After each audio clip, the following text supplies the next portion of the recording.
College में गर्मियों की छुट्टियां होने पर राधिका और रोहन अपने दोस्त मनोज और शिल्पा के साथ परिवार के पुराने फार्म हाउस पर घूमने जाने का प्लान बनाते हैं। गाइस, तुम दोनों को वो फार्म हाउस बहुत पसंद आएगा। बचपन से ही वो मेरी और रोहन की सबसे पसंदीदा जगह रही है। पर मैंने तो इतने सालों में तुम्हारे मुंह से कभी फार्म हाउस का नाम तक नहीं सुना। बचपन में फार्म हाउस जाते थे, लेकिन फिर अचानक सबने वहां जाना बंद कर दिया और वजह कभी किसी ने बताई नहीं। पर अब हम चारों मिलकर वहां धमाल करेंगे। इसी तरह बातें करते कुछ घंटों का सफर तय कर चारों शहर से दूर ऊंची पहाड़ी पर बने राधिका और रोहन के फैमिली फार्म हाउस पर पहुंच जाते हैं। वाह यार, ये तो बड़ा ही सुंदर है। पूरा घूमोगे तो और अच्छा लगेगा, लेकिन उससे पहले सब फ्रेशन अप हो जाओ, फिर साइट सीइंग के लिए जाएंगे।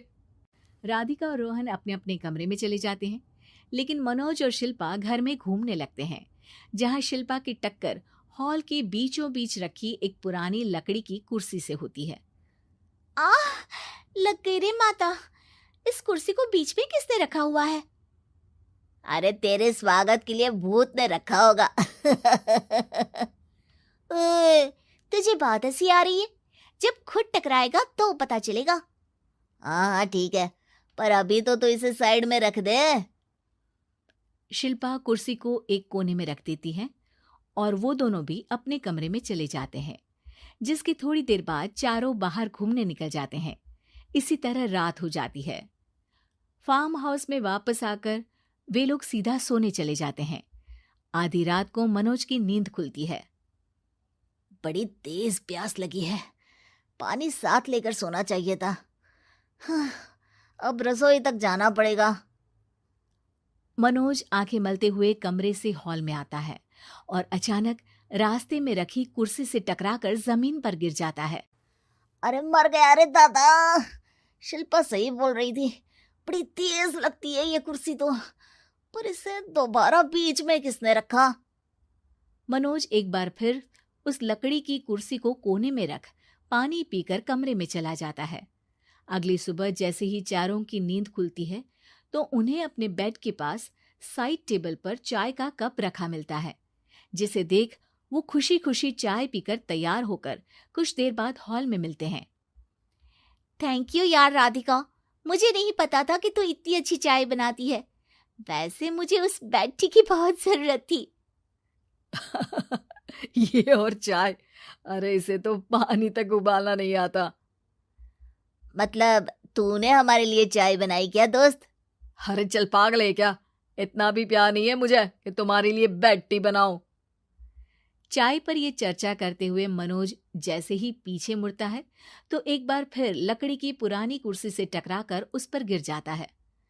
हाय रब्बा, अरे चाय छोड़ो, पहले ये बताओ कि इसे बार बार बीच में कौन रखता है? कल रात ही मैंने इसे साइड किया था। तुम पहले ये बताओ कि चाय किसने बनाई थी? सबकी बातों को कुछ देर ध्यान से सुनने के बाद राधिका हैरानी से कुर्सी की तरफ देखने लगती है। भूत दीदी। राधिका की बात सुन आपस में झगड़ रहे सारे दोस्त शांत हो जाते हैं। क्या बोला अभी तूने? अरे पर अब वो यहाँ कैसे हो सकती हैं? क्यों नहीं हो सकती? हमने यहाँ आना छोड़ा था, पर उन्होंने तो घर नहीं छोड़ा ना। और याद करो, ऐसे बेड के पास कप रखना और कुर्सी को कमरे के बीच में रखना, ये सब वही तो करती थी। ये तुम दोनों किसकी बात कर रहे हो? अरे जो भी हो, कुछ अच्छा तो बिल्कुल नहीं लगता। अब देखो, डरने की कोई जरूरत नहीं है।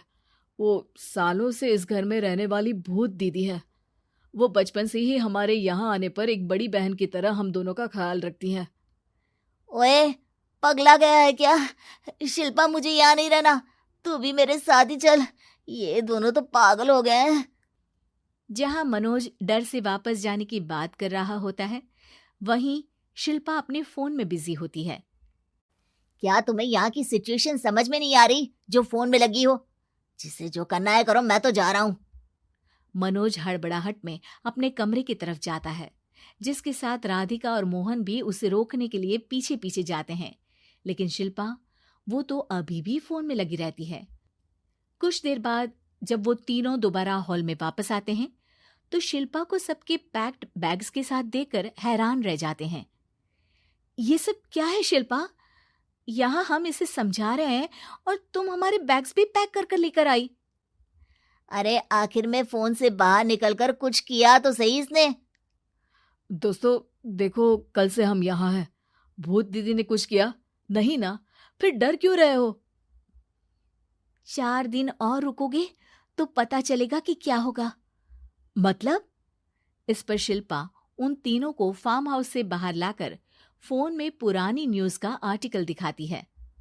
सालों पहले यहाँ रह रही औरत ने अपने दोनों बच्चों को सुबह सुबह दूध में जहर पिलाकर मार दिया और फिर हॉल में उस कुर्सी पर खड़े होकर खुद भी फांसी लगा ली थी। तुम्हारी बातों से मुझे इस केस की याद आ गई। गूगल किया तो पता चला कि ये वही फार्म हाउस है। अभी भी यहाँ रहना चाहते हो जिससे कुछ दिनों में वो सबको थोड़ा थोड़ा जहर देकर मार दे? अरे पर ये दोनों तो बचपन से यहाँ आ रहे हैं, फिर इन्हें अभी तक कुछ क्यों नहीं हुआ? वो तो पापा बताते हैं कि हम आते थे।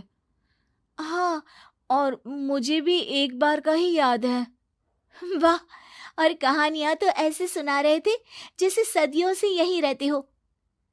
तीनों ये बात कर ही रहे होते हैं कि अचानक फार्म हाउस में से एक आवाज सुनाई देती है। मैं यहाँ किसी को जिंदा नहीं रहने दूंगी, किसी को नहीं। बस ये सुनने की देर ही होती है कि चारों डर से कांपते हुए तुरंत कार में बैठकर वहां से भाग जाते हैं।